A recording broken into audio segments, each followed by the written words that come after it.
Pessoal, bom dia. Hoje, quarta-feira, 18ª semana de aula virtual. Hoje, quarta-feira, pessoal, seria aula de química, mas nós fizemos uma mudança para ontem. Segunda-feira e ontem, terça-feira, fechamos tudo de probabilidade e também tudo de funções inorgânicas, ácido, base, sais e óxidos. Não ficou nenhuma pendência desses dois assuntos de matemática e química.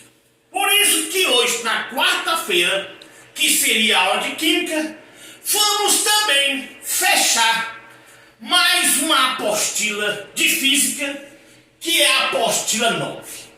A apostila 9, trabalhamos com dinâmica geral. É claro que tem postado no grupo de vocês, alunos do curso Aprovação Pré-Vestibular, uma apostila com 89 questões. Todas essas questões serão resolvidas uma por uma aqui neste quadro. Pessoal, dinâmica geral, que é a apostila 9, eu dividi em 11 itens. Destes 11 itens, os 10 primeiros nós já fechamos a parte minuciosa de explicação e questões de treinamento. O item 1, as leis de Newton. 2, casos particulares da dinâmica. Esses casos particulares da dinâmica foram 14 casos, onde cada caso pode ser, no mínimo, uma questão de vestibular ou do Enem. Vimos o item 3, trabalho, o item 4, potência, o item 5, rendimento, o item 6, energia, o item 7, quantidade de movimento, o item 8, impulso. Veja, pessoal, que na aula passada nós trabalhamos dois itens, o item 9 e o 10, que é de suma importância para o último item que nós veremos hoje. O item 9, o princípio da conservação da energia mecânica, e o item 10, princípio da conservação da quantidade de movimento. Então veja que de 11 itens de dinâmica geral, 10 itens nós já estudamos, mostramos tudo o que é preciso e trabalhamos com questões de treinamento aqui no quadro, e fizemos também na aula passada uma lista com 39 questões de vestibulares envolvendo estes 10 primeiros itens. Veja que hoje nós veremos o último item de dinâmica, que é choques. Veja que para algum aluno este item é realmente um choque. Muitos têm dificuldade. Vamos tentar explicar com maior calma possível e fazer um número alto de questões no dia de hoje, quarta-feira. Choques: elástico, parcialmente elástico e inelástico. Parcialmente elástico e o choque inelástico. Veja que esse item 11, nós vamos depender muito do item 9, princípio da conservação da energia mecânica, e principalmente, pessoal, do item 10, princípio da conservação da quantidade de movimento. Pessoal, então, como eu disse, para encerrarmos dinâmica, vamos agora para o item 11. O item 11, choques. O choque, pessoal, pode ser elástico, parcialmente elástico e inelástico. Antes de entrar nesses 3 casos, mostrar cada um, vamos ter que mostrar uma coisa que nós já até falamos lá atrás, quando vimos cinemática, que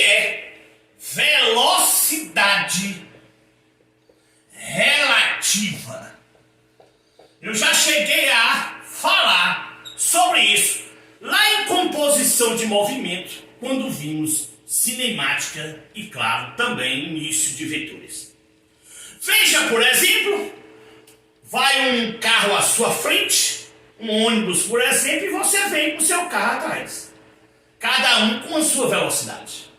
Se você colocar aqui do lado e começar a atravessar, ali a gente pode ter uma situação de velocidade relativa. Ó. Ou seja, você olha, vê uma pessoa dentro do ônibus e parece que você está passando, mas na verdade ele está no mesmo alinhamento seu. Aquilo ali gera o que nós chamamos de velocidade relativa. Mas para a velocidade relativa, nós temos 3 casos que vocês têm que ficar atentos. O primeiro caso, letra A, é quando você tem, por exemplo, um corpo A no sentido para a direita, ou seja, com uma velocidade A diferente de zero, e você tem um corpo B, por exemplo, que está parado. Então note que ele está em repouso, parado em repouso. A velocidade desse corpo será nula. Veja que neste caso, a velocidade relativa será a velocidade do corpo A, pois este está parado. Aqui no caso de choques, uma esfera é lançada com a velocidade tal e choca frontalmente com outra esfera que encontra-se parado. Olha aí, é uma situação de choque. Neste caso, a velocidade relativa seria só a velocidade de A, que está em movimento. A segunda situação seria A está em movimento para a direita e B também está em movimento para a direita. Claro, a velocidade A diferente de zero, a velocidade B também diferente de zero. A velocidade relativa será quem, pessoal? Aqui tem que ter cuidado. Nós vimos lá atrás vetores. E lá em vetores, mesmo sentido, você soma as situações vetoriais. Pode ser velocidade, pode ser força. Veja que na velocidade relativa é o contrário de vetores. Se tem o mesmo sentido, a velocidade relativa será o contrário de vetores, ou seja, será a subtração entre as velocidades dos corpos. E a terceira situação e última, veja que eu tenho um corpo A para a direita e tenho um corpo B para a esquerda. A velocidade A diferente de zero, a velocidade B diferente de zero.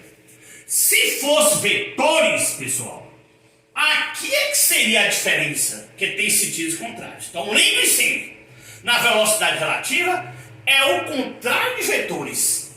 Vetores é que subtrai. Na velocidade relativa você soma. Então vamos ter cuidado com velocidade relativa, que é interessante para o próximo item que nós vamos falar. Primeiro, velocidade relativa em 3 situações. Veja que a B e a C é o contrário de vetores. Mesmo sentido, vetores soma.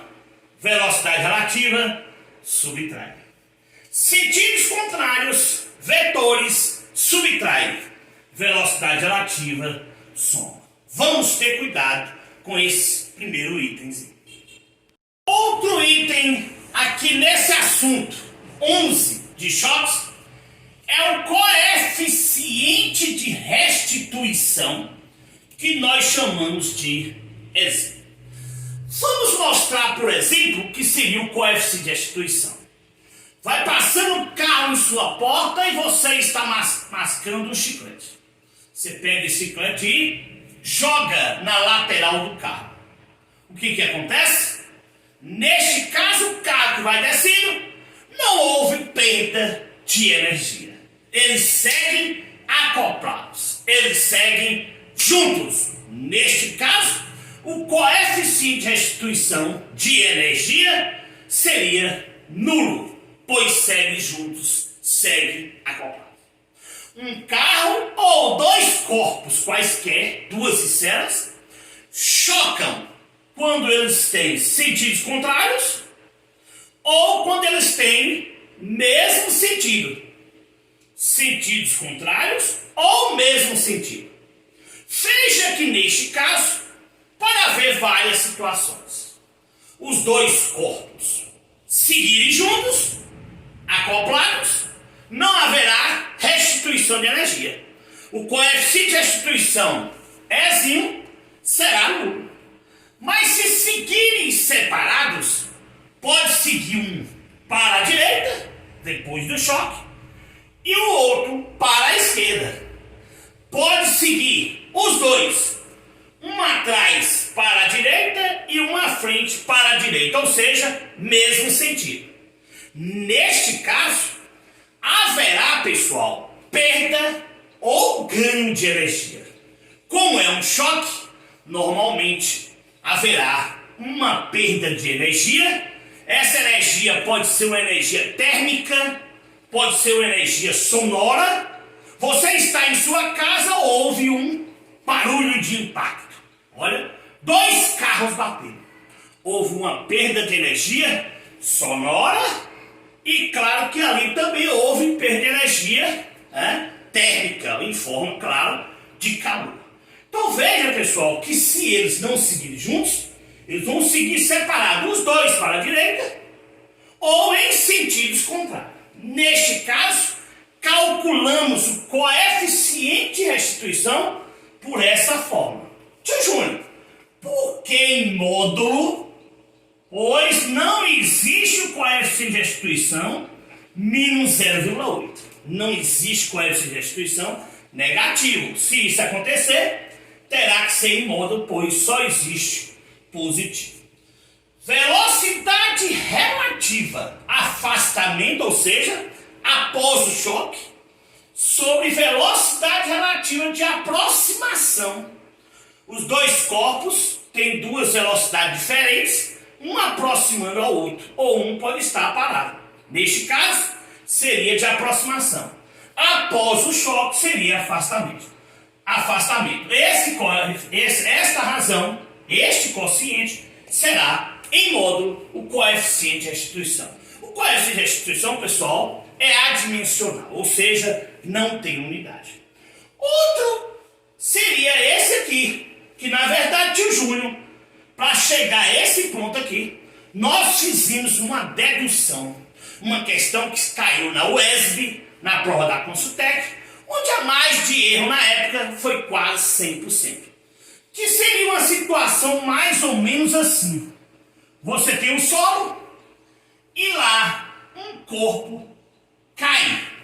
Deixa-se cair ou lança o corpo sem problema. Pessoal, se esse corpo desce, chegar ao solo e ele volta para o mesmo ponto, vocês estão vendo que para isso acontecer e voltar, não houve perda de energia. Neste caso, o coeficiente de restituição será nulo. Mas veja que ele pode cair de uma altura que eu chamo altura Hzão, bater no solo e voltar para uma altura que eu chamo de Hzinho. Ou seja, menor do que o original.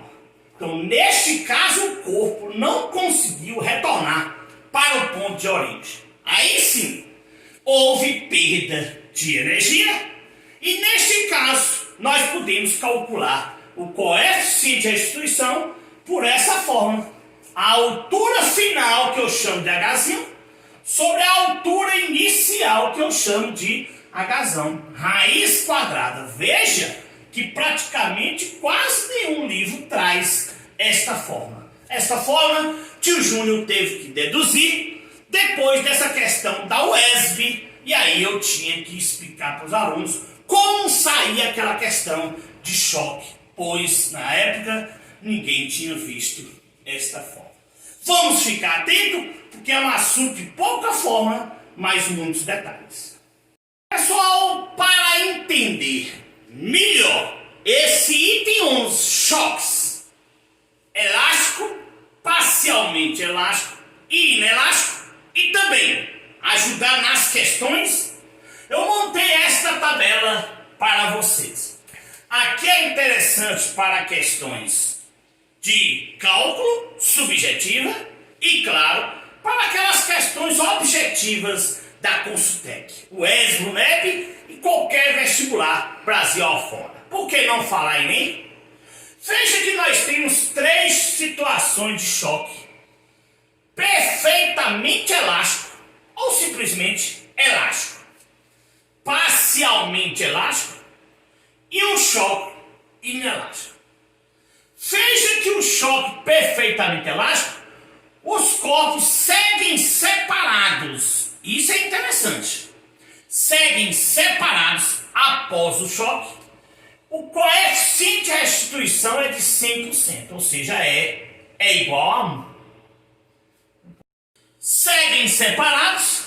A energia mecânica inicial, ou seja, antes do choque, será a energia mecânica final, ou seja, após o choque. Neste caso, não há perda de energia. A restituição é de 100%. Pessoal, cuidado sobre a questão quantidade de movimento.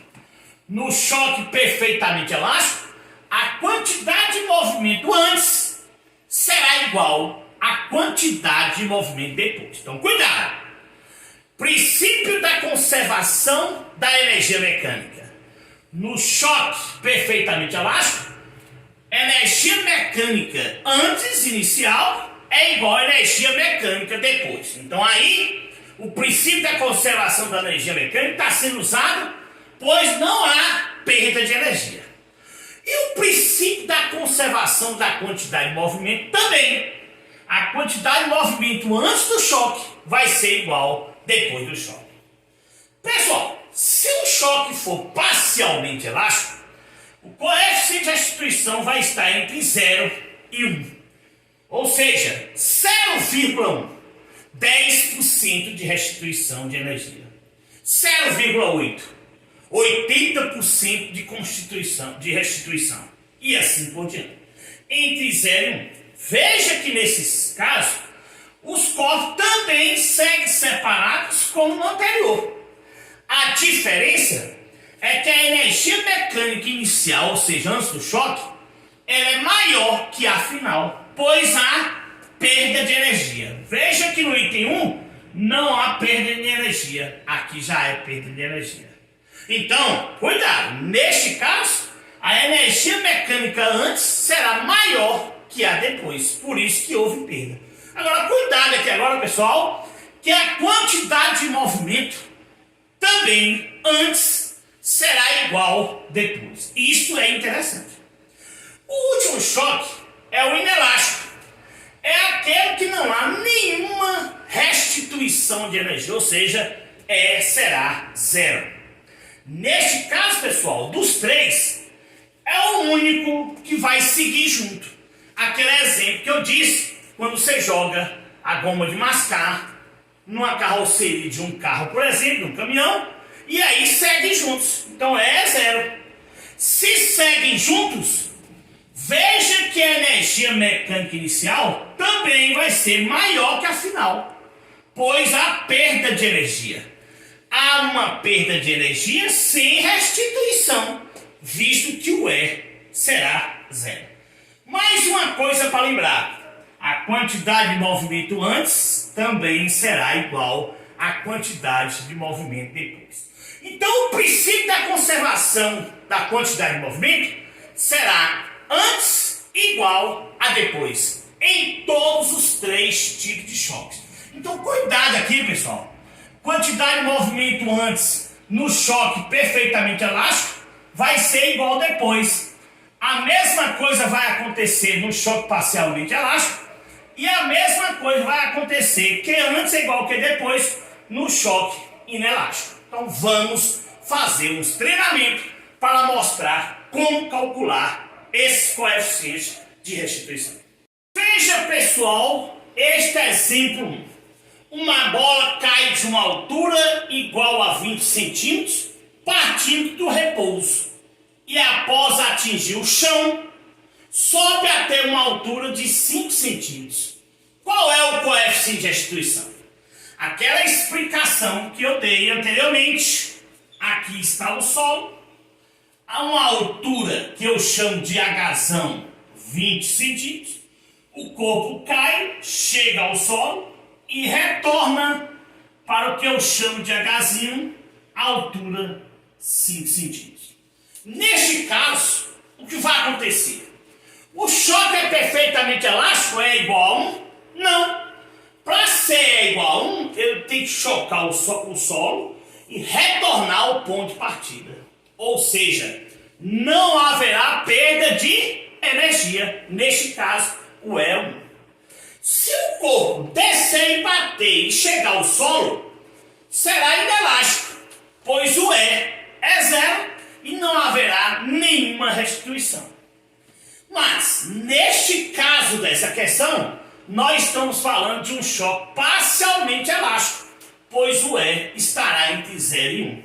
E aí, pessoal, é que eu disse que fiz esta dedução para matar esse tipo de questão.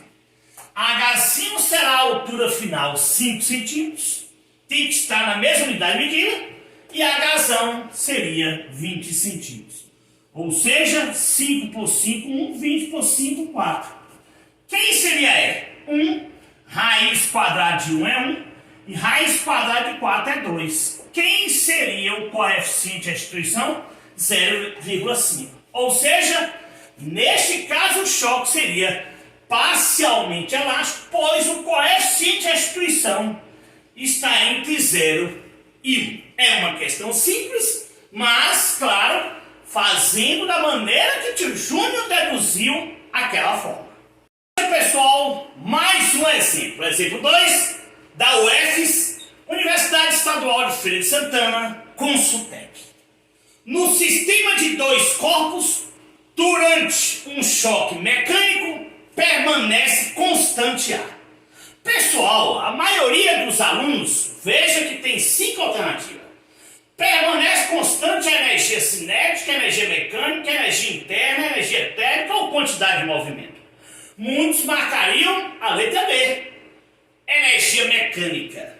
Mas veja que não citou qual tipo de choque. Se não citou qual tipo de choque, cuidado com essa pegadinha. Veja que não importa qual é o tipo de choque, o que permanece constante é a quantidade de movimento antes do choque e quantidade de movimento depois do choque. Então, neste caso, permanece constante, resposta, letra E, a quantidade de movimento. Veja que se dissesse que o choque é perfeitamente elástico, aí nesse caso teria 2 alternativas.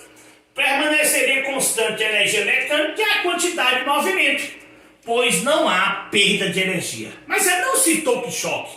Então vocês têm que entender que o que permanece constante é só a quantidade de movimento nos 3 tipos de choques. Pessoal, vamos ver agora o terceiro exemplo de choques. Para mim, a melhor questão de choques. Aquele quando há o choque e logo após segue com velocidades diferentes. 2 corpos A e B de massas 4 kg e 2 kg chocam-se frontalmente se as suas velocidades valem, respectivamente, 8 metros por segundo e 6 metros por segundo. Veja, pessoal, que se eles chocam frontalmente, é porque, olha, o A está para a direita e B está para a esquerda, ou seja, sentidos contrários. Neste caso, temos que ter cuidado. Veja, pessoal, que aqui nós podemos aplicar com essa demonstração. Se o choque foi frontal, terá sentidos contrários. E diz que segue para a direita. Veja que A vai adquirir uma nova velocidade, que pede na questão, e B vai adquirir uma nova velocidade após o choque, que também pede na questão. Neste caso, como nós mostramos na tabela, a quantidade de movimento vai ser sempre constante, que antes igual que depois. Agora aqui, pessoal, merece uma atenção. Quem é a quantidade de movimento que nós vimos lá atrás? Massa vezes velocidade. Massa do corpo A vezes a velocidade. Aqui é que tem que ter cuidado, pois na quantidade de movimento você utiliza vetores. Cuidado! Sentido contrário, negativo. Mesmo sentido, positivo.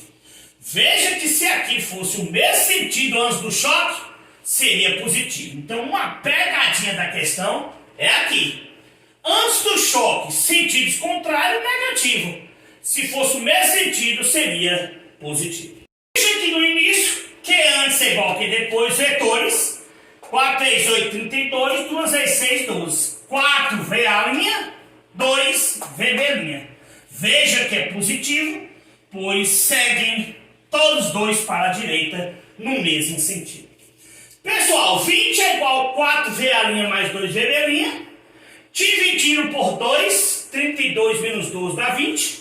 Dividindo aqui por 2, simplificando, ficaria esta expressão.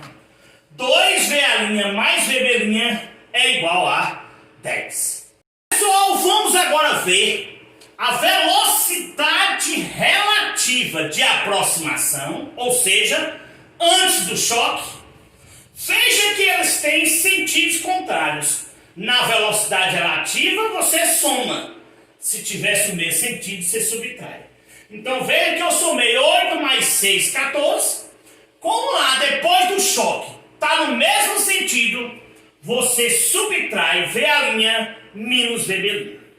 Veja que pela forma anteriormente explicada, o coeficiente de restituição, que é 0,2, é o modo da velocidade relativa de afastamento, que é VA' menos VB' sobre a velocidade relativa de aproximação, que é 14, igual a 0,2. Neste caso, VA' menos VB' será 14 multiplicado por 0,2, que vai dar 2,8. Temos aqui mais uma expressão com a velocidade. Pessoal, que quando nós usamos o princípio da quantidade de movimento, que é antes igual que depois, achamos essa expressão. 2 VA' mais VB' vale 10. E quando utilizei o coeficiente de restituição, VA' menos VB' vale 2,8. Resta responder este sistema do primeiro grau. Pessoal, quando chegamos a essas duas expressões, utilizando o princípio da quantidade de movimento e coeficiente de restituição, resolvi aqui um sistema do primeiro grau, que não é problema para ninguém. Encontrei que a velocidade A' do corpo a nova velocidade foi de 2,4 metros por segundo. Veja que ele perdeu velocidade. Substituindo 2,4 aqui, achei para a velocidade do corpo B 5,2 metros por segundo. Veja também que perdeu velocidade. Por isso que explica aí, se houve perda de energia, sim, houve perda de energia, e as novas velocidades do corpo A e B será 2,4 metros por segundo e 5,2 metros por segundo. Então veja que com a velocidade de aproximação 8 e 6, 14 metros por segundo, soma porque tinha sentidos contrários.